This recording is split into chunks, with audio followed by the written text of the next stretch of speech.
I'm Atrel Nashar in Washington. The U.S. military seizing two Venezuela-linked oil tankers, one in the Caribbean and the other in the northern Atlantic.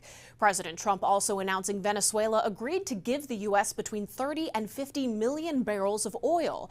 There are a lot of moving pieces and questions about what all of this means for energy prices in the U.S. Narco-terrorism and gun charges were behind the U.S. military capture of Venezuelan dictator Nicolas Maduro and strikes on the country.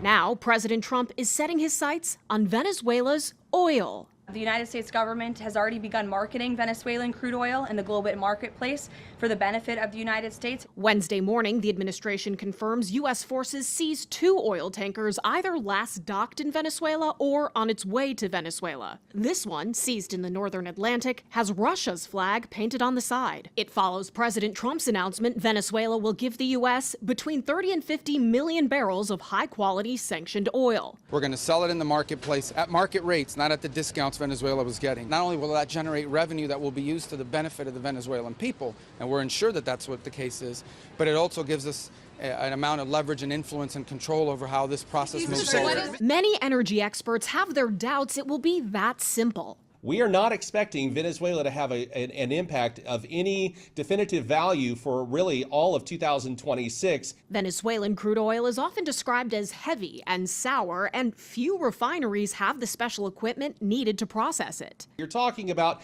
places like southeastern Texas, Louisiana. There are some refineries that can handle that, but I want to point out those refineries, for the most part, are already operating at 95% capacity. President Trump now expecting American oil companies to go into Venezuela and rebuild a deteriorated oil infrastructure. There still has to be an assessment taken from U.S. oil companies, a whole host of things that has to happen before even repairs can begin. Then it's certainly an understandable situation where you may want to hedge just a little bit and find out how is the dust going to even settle. Right now, Chevron is the only American oil company with operations in Venezuela.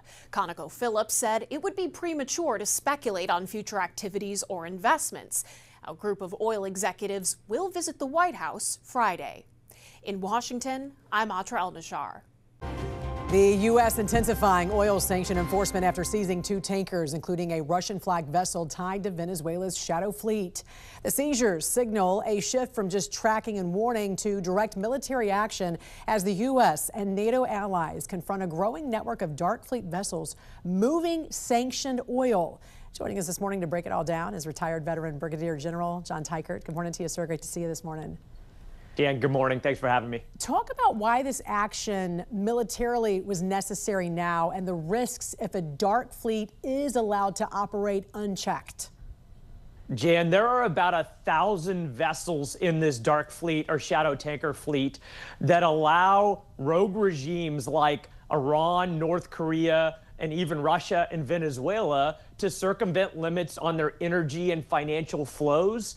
And so the boarding of these vessels now and the counter activities against them are an attempt to stop that. And an example maybe is that Russia has been able to stay in the war in Ukraine for the last 4 years, primarily because sanctions haven't worked because of this shadow tanker fleet.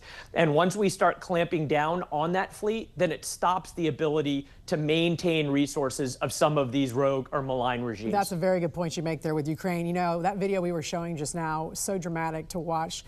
Those U.S. military forces board that tanker. What is the risk calculus for forces boarding the ships when we're now hearing there's armed personnel on board these tankers? Jan, large vessels always have an armed response, primarily to protect against privacy. But those that are boarding these vessels now are primarily led by U.S. law enforcement, highly trained, supported by capable military forces, and informed by exquisite intelligence. And so the combination of those factors make it very unlikely that there'll be a strong ability to defend against these boardings. When we need to board, we're going to make it happen. How concerned are you about escalation when these vessels, especially one with this Russian flag, are seized in international waters? Jan, there's something counterintuitive here, and it is that when you are scared of escalation, you actually create more conditions for likely escalation in the future because your adversaries know that you're not going to stop them, and they push the limits to a greater and greater extent, and it furthers the escalatory cycle.